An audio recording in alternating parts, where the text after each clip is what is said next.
Hi, this is Tony Ruggiero, the Dew Sweeper.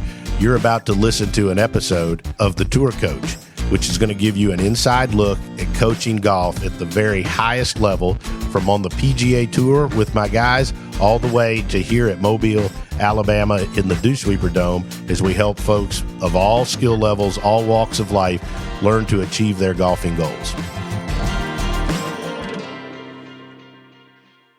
So this edition of The Coach is an interview that I did with one of my players, Lucas Glover, who's had tremendous successes in his career. He's a major winner, won the U.S. Open in 2009. I worked with Lucas for 2.5 years, a little over 2.5 years or so. We've worked really hard.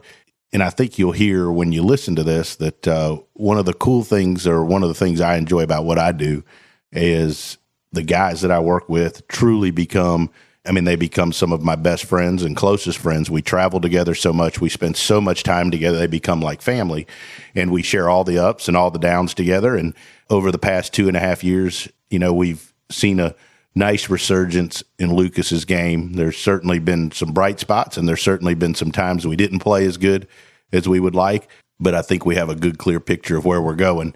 And I think, Lucas has been refreshing. It's been fun to involve him with the nurturing and the coaching and the help for my younger players that are making their way from mini tour golf to web.com tour golf to the PGA Tour as rookies, and be able to have somebody that's had success and that has seen all sides of that, from winning a major to going back to web finals to, winning other tour events to having 4 top 10 in 9 events this year, playing great golf. So it's a great outlook, and I truly value his perspective and his friendship. And I think that of the ones that we've recorded so far, I think this is some really cool stuff, because just like I value the relationships and the friendships of the guys that I coach and teach, and I try to learn from each one of them, and I'd probably learn way more from them than they do from me, had the opportunity to do something which I've done at times, but did more so here, which was pick his brain about his first golf coach, Dick Harmon. And there's no doubt you can hear the love, the affection, the respect, and the care that he had for Dick. And obviously Dick passed away, but it's cool to listen to him talk about Dick and the effect that he had on his golf career and his life and his development. And, it reminds me of why I do the things I do. And I hope that at some point somebody speaks of me, a student speaks of me as fondly as he speaks of Dick, and you can see the emotion and you can see the care, and that's why we do what we do, or why I do what I do. So I think you'll enjoy this edition of The Coach, as I sat down Players Week on a Tuesday night in a hotel room, and after dinner, and I had a couple glasses of wine, and we sat down and taped this podcast with Lucas Glover, your 2009 U.S. Open winner, and having a resurgence this year, playing some fantastic golf. And I'm excited about the work he's done, excited about the things that I'm learning from him and that we're doing together, and the things he's been able to show my younger players as well. So now, Lucas Glover. Also, we're doing an awesome giveaway to kick off the podcast. You're going to get the chance to win a new Srixon driver. If you were lucky enough to hang out and play with me, you'd see that I've got this new sucker in the bag. I've got a 9.5 785 Srixon driver with a hazardous shaft. It is amazing.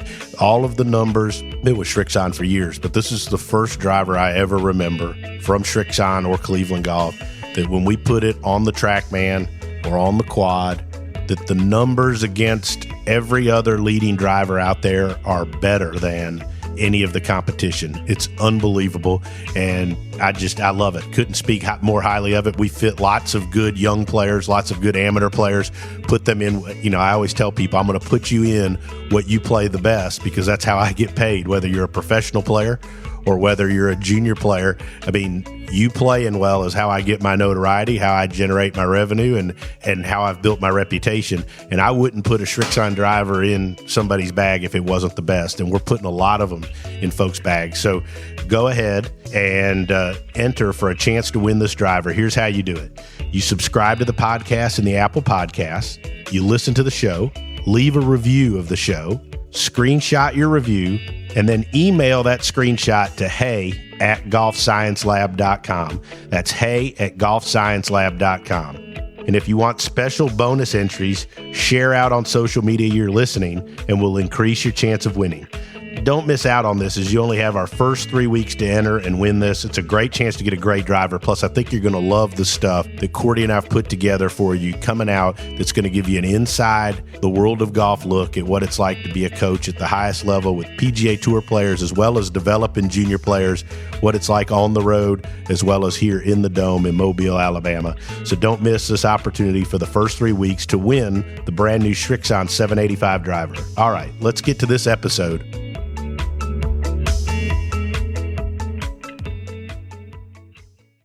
So sitting here, Players Championship, Lucas Glover, as Breen would say, he's my best player. Got to throw that in for Breen. Right. But anyways, worked together a little over 2.5 years. So what I wanted to talk with you about was one of the things that you've told me a bunch of stories about, which I've been kind of intrigued, is about your early teaching, your early education in golf, about how your grandfather and you worked with Dick Hartman. I think that's a good story. Yeah, growing up, my grandfather taught me until I was 9 or 10, and I think he realized that he was kind of at the end of his expertise, and I was a little past where what he could help me with or not help me with. And so we bounced around town, Greenville, South Carolina, worked with a few different club pros there, Wayne Myers and Mike Callum, two great guys.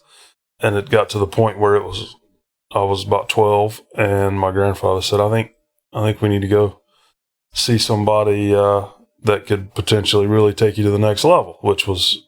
So you're about 12, 13? Yeah, I was 12, I remember. Okay. I remember definitely being 12, and pretty good forethought by my grandfather. And we were fortunate to have a good sounding board in town, Jay Haas. And my grandfather went to Jay and goes, I got my grandson, Lucas, who you know and seen around the course and this, that, and the other. And can you give me some advice? Who do I take him to if I want him to really get better? And at the time, the two best teachers on tour were David Ledbetter and Dick Harmon.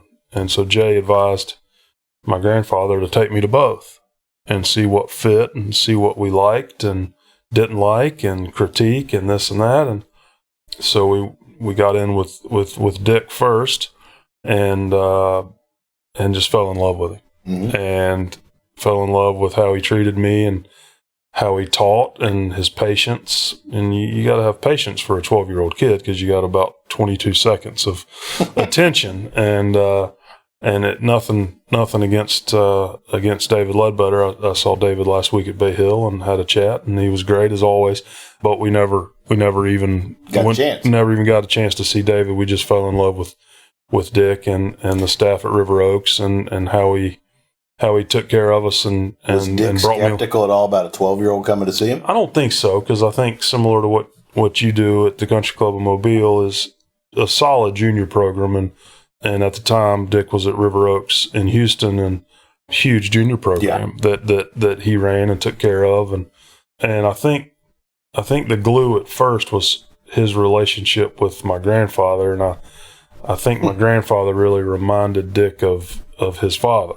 Old school, just blue collar, and kind of made themselves, and the relationship those two had and the mutual respect those two had, I think really set the relationship in stone. And my grandfather, until I was through college, every time I'd go to Houston to see Dick, he would go with me. And those two were thick as thieves and telling stories, and Dick Harmon could get my grandfather, who was also named Dick, he could get him talking about stuff from his athletic days at Clemson and with the Steelers, and that some stories that I'd never heard. And Dick Harmon had this way of drawing those things out of my grandfather, Dick Henley. And so it was eye-opening for me too, and really cool to actually hear my grandfather, who was a very private person with his past, talk about his life in sport and business. And I remember Dick Harmon, anybody that he introduced my grandfather to at River Oaks, he would say, "No, Mr. Henley, tell him your story. Tell him how you got started." And my grandfather was sheepish at first, but he did. He got his start in his business cleaning toilets around textile mills around Greenville, South Carolina. And for the ease of the conversation, I'll call him Mr. Henley and Mr. Harmon. Mr. Harmon thought that was the coolest thing, just this self-made man from the South. And that relationship that they fostered really made me appreciate what I had with both of them, because it was like two father-grandfather figures for my golf and for my life, not taken away from anything from my father, but just seeing that was awesome, and the mutual respect they had. And at the end of the day, their biggest goal was to make me better and instill a certain work ethic in me. And looking back on it now, 14 years after Dick Harmon passed, I think he did all that to make me understand how hard my grandfather worked. And even though he was a hard worker with his athletics, when that went away, his work ethic and his drive to be a great businessman, which he ended up being, I think looking back on it, as I've matured, it was his way of making me understand that no matter what walk of life you choose, you got to work hard at. And that was really cool for me to hear, and more interesting now as I've gotten older to understand that people are driven by certain things and for certain things. And I really do think that was his way of getting me to understand what it took to succeed.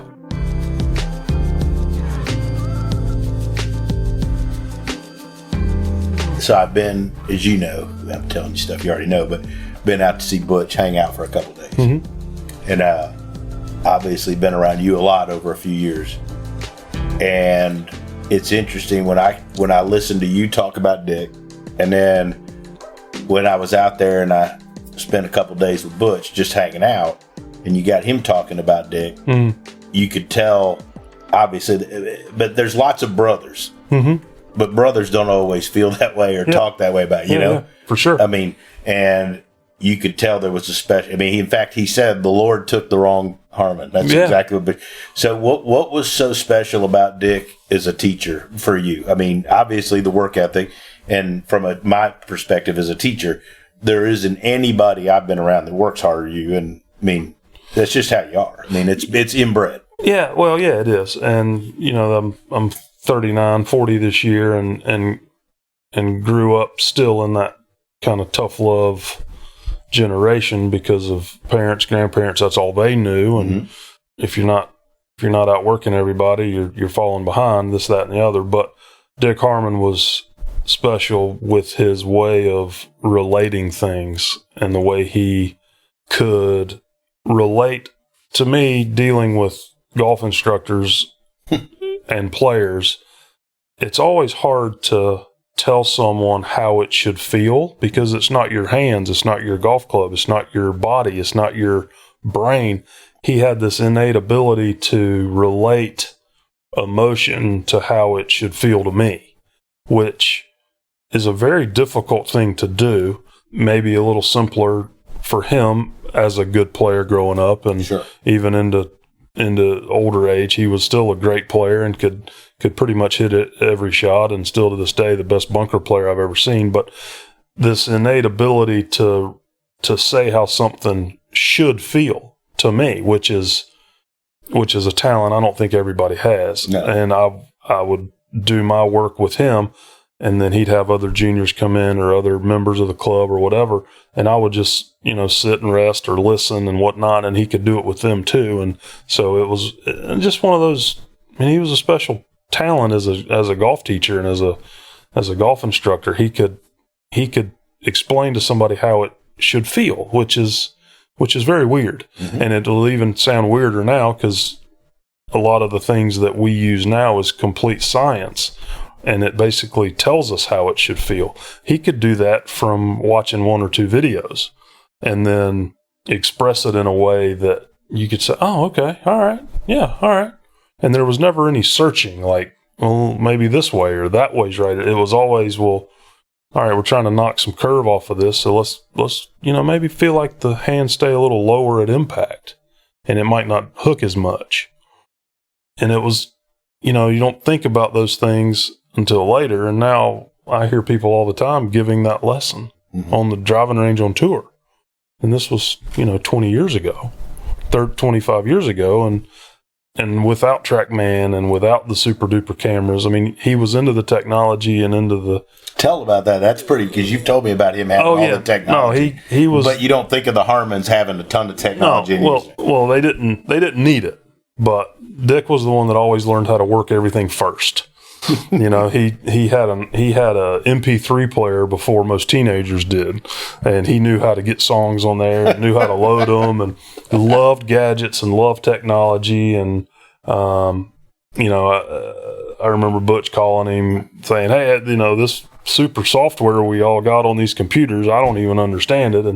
And Dick had the know-how to work it all, and he took the time to understand it and learn it. And I think it was probably because he didn't sleep well, and he sat up from 4:00 in the morning to 7 and figured all this stuff out. But he was definitely a gadget guy. But yeah, he was one of the first people I knew that had the teaching center with the hitting bay and the cameras and all that, but didn't need it. He used it as an asset because it helped him, and in turn helped his students and me.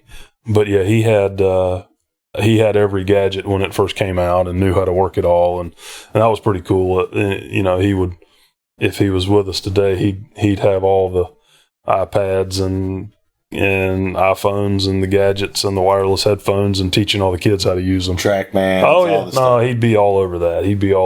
And he wouldn't have to have it, but he'd know how to use it. Right. And learn how to use it, and because it could better him as an instructor, and in turn better his members, or better his tour players, or better his juniors, or what have you. So that was always cool to see, because every time I went out to see him in Houston, he'd always have something new to show me, whether it was for golf or playing music, or some crazy new wine opener or whatever it could be. He had it all and knew how to use it, and that was always interesting to me, because my grandfather, all he knew how to use was the remote to get the Braves on. So your grandfather wasn't very inclined with technology. No, I remember a few years before he passed, trying to teach him how to work the PGAtour.com so he could follow my rounds. And my father's a pretty savvy guy on the computer, and I think between us we spent about 4 hours with him, and we could get him to the tour app so he could follow me, but he couldn't Google anything. So it was just that age and that time of life, he didn't care. All he wanted to do was watch ShotLink, and if he wanted to know something, he'd look it up in the encyclopedia. He didn't care about Google. So Dick obviously unfortunately passed, but you had success for sure after. Yeah. Working with Mike Taylor, won a U.S. Open, lots of success, and then you obviously had a period of time where you didn't, and so one of the things that we've done, 2.5 years ago or so, we started working and hanging out. I mean, I think a lot of it's hanging out too. Sure. But to me, one of the things I liked was hearing those old stories about Dick, because I wanted to get you back to doing the stuff you used to do when you were young. And I mean, I think that's been one of the cool things, is how much I enjoy those stories as much as the time we stand or walking on the golf course. And to me, I feel like we're getting you back to doing a lot of the things you used to do, maybe not said the same way. Sure. Obviously, I'm not Dick Harmon, and I'd never claimed to be. But we're trying to get you back to do a lot of the things you used to do. Yeah. I mean, first lesson we had was all about setup, a couple years back. And aim. Yeah, well, set up and aim. And, I was wondering why I couldn't hit the shot I saw. And you said, well, because you're aiming way over there and trying to start it way on the other side and expecting this, and it's not going to happen. And I went, oh, that's important. Oh, yeah, that's right. But, and that was always a big thing with Dick when we started with a lesson, was check the aim, check the ball position, and check the grip. And it's still, no matter how good you are, or a beginner, or trying to improve, or trying to break 100 for the first time, that's really all it comes down to. Set up, alignment, and your grip. And after that, TrackMan can say whatever, but if those three things aren't pretty good or consistent, TrackMan's going to say bad stuff. Mm-hmm. And so that's one of the things I've liked so much about what we've done, is it's been very, very, very basic for 2017, 18, and 19. And I'm not saying that as a negative. It's a big positive for me, because if I'm looking up and pointed where I'm supposed to be pointed, ball's in the right spot in my stance, and my grip's where it needs to be, then all I got to do is do what I've trained my whole life to do, which is take the club back, rotate through it, and hit a draw. Mm-hmm. And that's all we want to do. And, we can hit the other shots when we have to, but your bread and butter is your bread and butter. And I got away from that a little bit, trying to be too perfect with my downswing and this, that, and the other. And we've done great things with that, but it all starts on the ground. And that meaning where your feet are pointed, where the club face is pointed, and where the ball is in your stance. Hey, I hope you're enjoying this episode so far. If you're looking to see more of a visual side of this podcast, videos of me working with players, there's tips, strategies, all that good stuff that you like for an inside the ropes, behind the scenes look at life on the PGA Tour or teaching and developing some of the best players around the country, head over to golfsciencelab.com/Tony and check out the content there. There's tons of good stuff out there. There's more good stuff coming, but hopefully you enjoy it. So people always ask, heck, you had gas man Ron Jordan down to play golf with you, right? And, he comes back and he's from the country club, and he's like, well, what do you work on with Lucas? And this was about the time where we strengthened your grip. Yeah. Or you said, hey, go look up, 2009? Yeah. You go look up 2009 and then pull up your last video. And I pulled him up, and it was actually one of the first times I guessed right on the first time, right? But when I told Gas Man that, they were astonished that a guy that plays the tour when we're focusing on grip. Mm-hmm. And I think that I don't think people get how much we focus on and pay attention to those details that are the things you can control before you ever start moving and the ball goes. Yeah, of course. Yeah, 3 weeks ago, I felt like I was making some really good swings at it, and the ball was kind of going up and hanging right. And I started thinking, all right, these are solid. I know I'm aimed right. I know my ball position's good. Why isn't this thing turning over? And before I asked you that, I went back and looked at a picture myself, and to make sure I wasn't crazy, I asked you to do the same thing. And you said, yeah, your left hand's a little weaker now than it was, 10 years ago, 8 years ago, and when your bread and butter was a tight draw. And so we strengthened it a little bit. Just a little bit, not a lot. No, just one knuckle over. And, it's interesting. Here we are, Tuesday night Players Championship, and all day today, you and I were together from 7:30 to noon today working, and it was alignment. Because last week I felt like some of my tee shots were, even though I had a great week, I felt like some of my tee shots were a little wipey. And for me, that comes from aiming a little too far right and having to try to pull it on line. And I wipe them just because of that. That's what happens when I aim right. Anyway, everybody's a little different. But we spent the majority of the day working on our alignment. And that's okay with me, because I know if I get lined up correctly that, I'm 39, my golf swing ain't going to change that much anymore. Yeah. And if I'm lined up well, I can do what I'm supposed to do and hit the shot I'm supposed to hit. But the basics are still the basics. And alignment, ball position, grip. That's what we all go back to.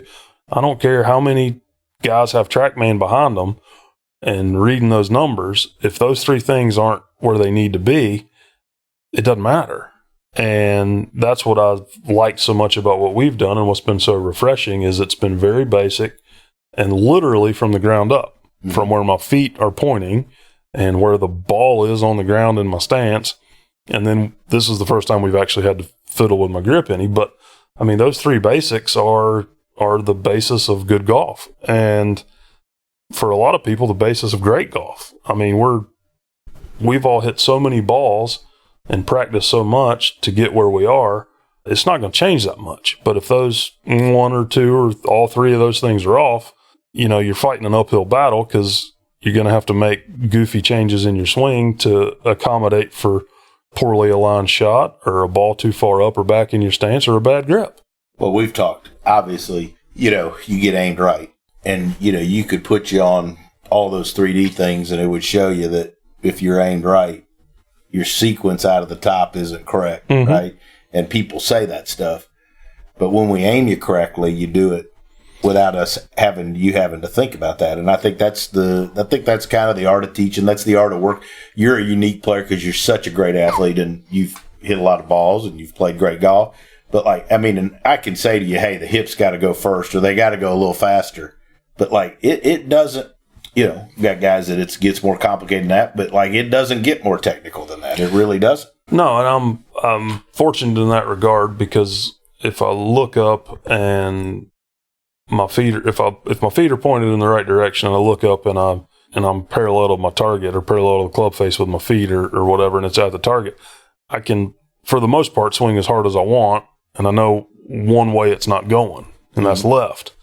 And oddly enough, silly game of opposites, the further I aim left, the less likely I am to hit it left, because then I can rotate through it and my body releases the club instead of my hands, which is a very, very, very free feeling on the golf course to aim it down the left side and start it down the right side and hit draws.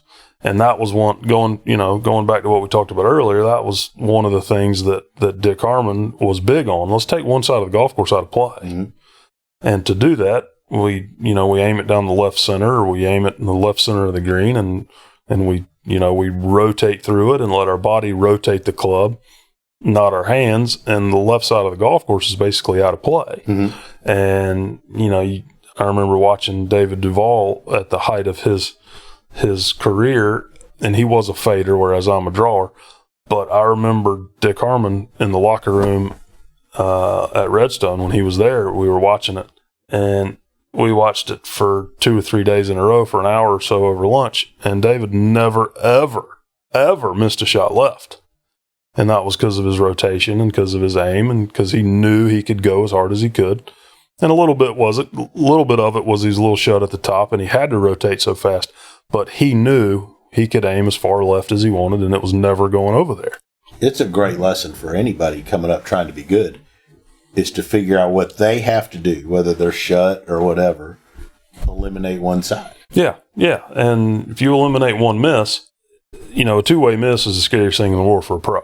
But if you know for sure it's not going one way or the other, you can, on your off days or your average days, you can account for it and get it around. It's that scary two-way one when your alignment gets off and then your body gets off and you got it coming out of both barrels, as we like to say.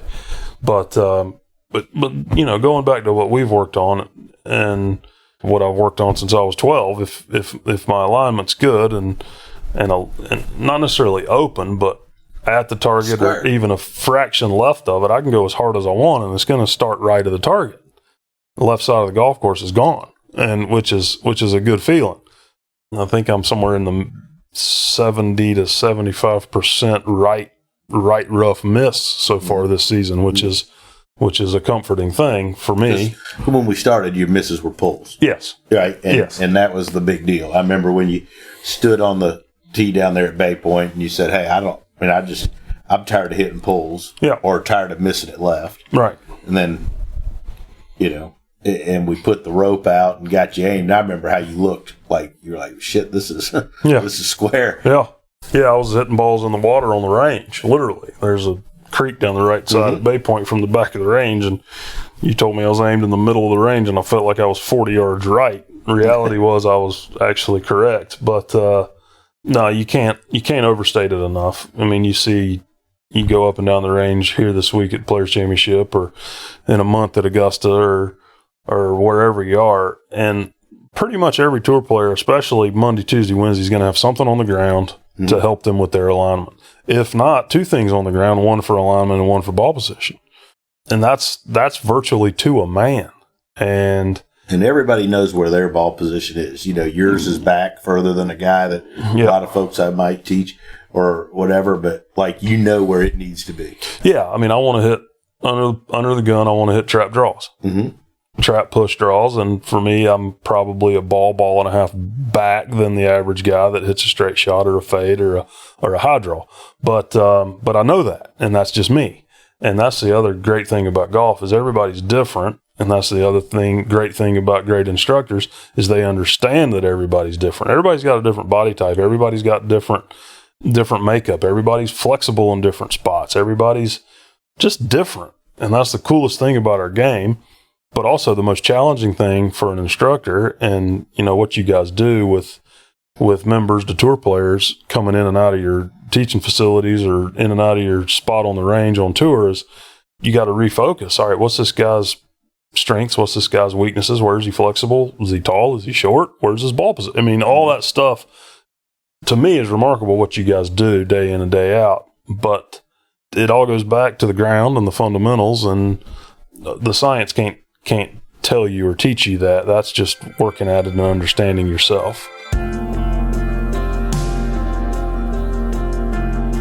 It was interesting. A couple weeks ago, it was a Sunday before Honda, so we worked because you were going to play Jack's Pro-Am, and so Sunday, and then Luke Guthrie came down because he's going to play, and so Luke has played on tour, had some success and struggled, but now he's getting better. And one of the cool things I think is you're always willing to pitch in and help my younger guys, and Luke would be a good example of that. I mean, heck, Luke, if that thing starts curving left, I mean, he goes into a tizzy. Yeah. I mean, he freaks out. But, you had two guys hitting. I mean, you couldn't have two guys on the range next to each other hitting more opposite shape shots than you two next to each other. But all three of us were working and trying to help each other. And that to me was a pretty fun day. Yeah, absolutely. And, a guy like Luke, who has been out here and had some, tremendous success for years. And, fell on some hard times with his ball striking, lost his confidence, and got somebody like you that's going to be very basic with him and make sure the fundamentals are right. But we're hitting, complete two different shot shapes, and you got to bounce back and forth. And, a challenge for you. But yeah, I do. I have so much fun with guys like that, and you see things, I see things different, and we share them. You showed me his feet. Yeah, for sure. And I think that's kind of cool because you don't mind filming something. You snuck in there and filmed it. I saw you doing it. You showed it to me or whatever, and I think that's a cool thing. I'm not too proud to ask you for advice on something. Yeah, and you've done that with Tom, Sepp, all these guys that have come through, and I think it's a good. You've been out there a long time, and there's no reason we shouldn't share ideas. Well, let's be fair. Sepp's easy for me because he hits the same shot as me. But, he is pretty easy, yeah. But he just wants it to draw. Yeah, but no, Luke was, he was trying to hit fades and getting on the outside of his right foot going back, and it's hard to stay centered from there and really rotate through, and he was just swaying a little back and forth, and it's hard to have a consistent, especially kind of the down hit he wanted and still have it kind of pinch and cut out there, which he does so beautifully when it's on. But I just spotted something that you weren't watching, and it was cool to be able to help him and see the results immediately. And he played great the next day in the Monday. Didn't get in, but what did he shoot, 4 under? That's nothing to be ashamed of. But and two, it's cool that guys listen, and there's not everybody does, but interesting to see the guys that do and appreciate it and then work on it. But again, for him, there it was again, right on the ground. Mm-hmm. It's amazing. Yeah, no, it is. And what's funny is, so go back last weekend, I had Scott Lynn, who's a biomechanist, mechanist, however you want to say, come in, and we put him on the swing catalyst. You've been on it. We've done all that stuff. And I purposely didn't tell him what I'd said to him or what you'd said to him, just let him analyze it. First thing he says is he watches it. He goes, well, he's got to stay on the inside of his right foot. He gets on the outside of his right foot. He doesn't have any leverage to go forward. Right. Which, again, is we joke about the science stuff, but all that science stuff is the same basic stuff that we're saying. Just, to me, said the way we can understand. Well, it just confirms it. And I think that's what's so refreshing with how you do it. And I see this would be how a Dick Harmon would do it, or I see this is how Butch does it, is, all right, I see what I see, and I'm going to tell my player, whether it's a member at the club, the ladies club champ that's trying to repeat, or a tour player, all right, here's what I see, and now I'm going to put it on the swing catalyst or the TrackMan or the flight scope or whatever our science is, and prove that to make sure I'm teaching the right thing, the right way. And I think that's the right way to go about it. It's when things get the other way all right, TrackMan says this, so how do I go from there? That I think things, for me especially, things get a little scrambled. No, I agree. But the reliability on that stuff is a little intense for my liking. Some guys, that's what they do, and that's fine. And there's a heck of a lot of great players that do that. But having somebody or yourself feeling it or seeing it and then confirming it with science is how I would do it and how I'd prefer to do it. And because we've used that stuff a little more than I probably admit to the public. And well, you don't like to admit that you actually know how to use it. No, that's true. That's why I always have Jackson or Eric turn it on. I'm afraid if they know I know how to use it, I actually have to turn it on.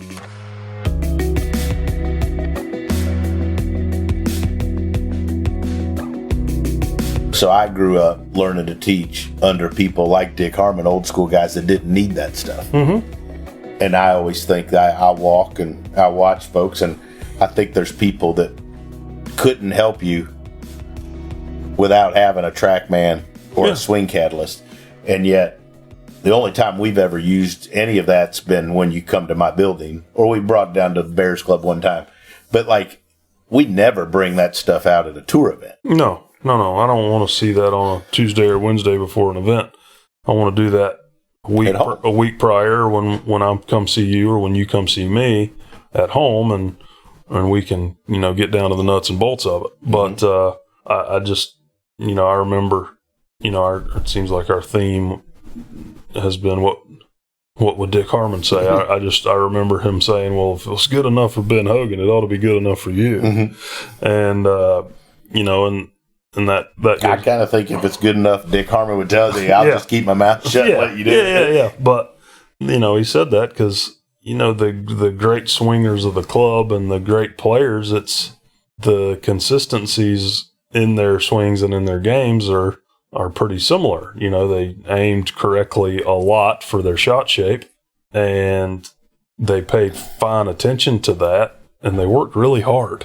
There's not this magic formula. It's kind of that. You work really hard. Well, you master the basics, and then you work really hard at it. And you could probably say that for any sport or any line of work or any business or anything. You master the basics, and then you work really hard at continuing to have them mastered. And I think that's the consistency you see on tour. Guys that are fundamentally sound are really, really good a lot. And all of our swings are different. I mean, you look at our top 5, 8, 10 players in the world right now. I mean, all totally different. All totally different. And I'm not sure you'd put more than one or two of them up and say, this is how you want to swing the club. We wouldn't teach anybody this. Maybe. A little bit, the parts of them. But, just what you see is talent, and what you see is hard work, and what you see is fundamentally sound.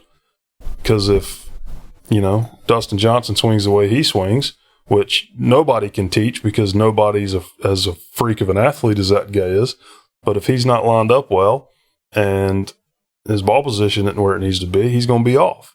And conversely, Justin Rose, you take him, and I would say he's got the, on paper, the purest swing in the game right now. Yes. It's from, you put that on a swing sequence, and buddy, you put that in every teaching building in the world right now. Exactly. But same thing. If he's not lined up well and his ball position's off, he's not going to hit good shots. Right. But anyway. He has the same rehearsal that he does every time. He's been doing it for a while, him and Foley, right? Yeah. And he tries to hit that shot. And you were talking about, you mentioned DJ. Like, I think that's one of the beauties of what Butch did. I mean, he's bowed at the top. I mean, there probably have been a lot of people who would have screwed him up and tried to change him. Well, yeah, but what Butch and Claude did was they said, all right, man, you hit it 340 whenever you want. You're probably the best combined driver of the ball in history for length and straight, and and Brooks too. And they got it through to DJ that let's just get your wedge game good. Mm-hmm. So what's he do now? 45 minutes every day before he plays or when he's practicing, he hits wedges, distance control, and TrackMan. And look at him. I mean, he's 1, 2, or 3 in the world for the last 5 years, just because he's taken his talents and honed in on something that he could really improve, and they pinpointed it, and he works on it really hard. And next thing you know, he's a great wedge player. Exactly. And he's winning about, I don't know, 5 times a year, and crazy talented, but he still works on what makes him better, and he still has to double check his fundamentals, even though his golf swing isn't. He still has sticks down on the ground. I saw him out there today. Yeah, sticks stuff. Yeah, sticks on the ground or a club on the ground, lining up and making sure when he looks up, he's looking where he wants to look, and that's to a man out here, and you can't say it to the high handicap public enough. If you want to improve your alignment, make sure your grip's good, and by all means have golf clubs that fit you, and then take one more club, because most people don't know. Everybody hits it short, even tour players. So anyway. And, and then kind of as we wrap it up, like I remember I asked Colby Touye, who you work out with, we were talking about this, and I said, he's got a bunch of the best players in the world coming in that same gym. Mm-hmm. It's like, well, you see those, and you see a bunch of guys on tour that don't have the success. What's the difference? And he said, how hard they work. Mm-hmm. Yeah. And I think everybody that gets to a certain level is super talented, obviously has the game. You guys, you couldn't get a tour card without being talented and a good player. Yeah. And nowadays, you look at it, and I see it when I've gone in Colby's gym, and you see it too, especially like if you go to Bears Club with you, and you just stand on that range, and sometimes I'll sit and I'll just watch all the guys practicing. Yeah. There's no secret. Well, you see guys that have just played really good day or two before, and they're out there grinding and practicing on their short game all day or whatever. Yeah. There's no secret why they're really good. Yeah, no, there's not. There's guys that like to hit a lot of balls and work out some. There's guys that don't like to hit a lot of balls and work out a lot. Mm-hmm. And, before I started working with Colby, followed him on social media, and the day after JT, Justin Thomas, won the FedEx Cup, he was in the gym the next day. Impressive. Yeah, you think? Yeah. And Colby put it on social media as kind of motivation to the rest of his guys. Hey, look, y'all. Yeah. This guy just won the FedEx Cup yesterday, and he's in here today working. And that was cool to me. And that was before I even worked with Colby. And I said, well, if this guy gets it, this is kind of something I want to be a part of. But yeah, I see, Dustin doesn't, he saves himself for play weeks. He doesn't hit a ton of balls, but he's in the gym every day. Right. He's working at something, and Koepka works out a ton. Brooks works out a ton, and he likes to play. Mm-hmm. If he's going to the golf course, he wants to play. He'll go up and hit a few balls with Claude and check his stuff out and make sure he's doing the right stuff. But if he's going out there, he'd rather play, but he's in the gym all the time. Mm-hmm. And then you got guys that like to do both, and then you got guys that make sure they're flexible and like to practice all day. So it's all different, but it's all work. And it's all, there's too many 21, 2, and 3-year-olds that can really play now that can still practice a whole lot and not hurt themselves like my old ass. But, yeah, the formula is still the same. Your fundamentals got to be good, and you got to work. And, which goes back to where we started. Yeah, well, Dick. Yeah, which goes back to that and what Dick said. Good enough for Hogan's, good enough for about anybody. Good fundamentals and hard work. Secret's in the dirt, and it's not really a secret. Thank you so much for listening to this episode of The Tour Coach with Tony Ruggiero. If you enjoyed this, make sure to hit subscribe. Apple Podcasts, Spotify, wherever you are listening to this podcast, you can stay up to date because we have weekly episodes coming your way with fascinating people in the world of golf instruction at the highest level. Make sure to subscribe and stay tuned. If you want to learn more about Tony, head over to dosweepersgolf.com to get all the details on what he's up to. Maybe you want to see him, grab a lesson, or go to one of his camps, pick up his book, Lessons from the Legends. You can do that there. If you want to see Tony in action with some videos and other content, head over to golfsciencelab.com/Tony to get more info there. This episode was powered by the Golf Science Lab and was edited, mixed, and produced by Just Hit Publish Productions. The rule of three states things that come in threes are inherently more appealing than those that don't. With our GMC Yukon, Acadia, and Terrain, we couldn't agree more. Step up to the family-focused Yukon, built for transporting your family across town to school or across the country, or the 2019 GMC Acadia, delivering available third-row seating for up to 7 passengers. Need something mighty? Then meet the 2019 GMC Terrain, built with the perfect combination of styling, utility, and efficiency. 3 sizes, 1 GMC. Choose like a pro. Step up to GMC with 16% below MSRP on most 2019 Acadia and Terrain models when you finance through GM Financial. We are professional grade. GMC. Excludes SL models. Includes price reduction below MSRP and purchase allowance. Must finance through GM Financial. Some customers will not qualify. Not available with some other offers. Take retail delivery by 4/1/19. See participating dealer for details.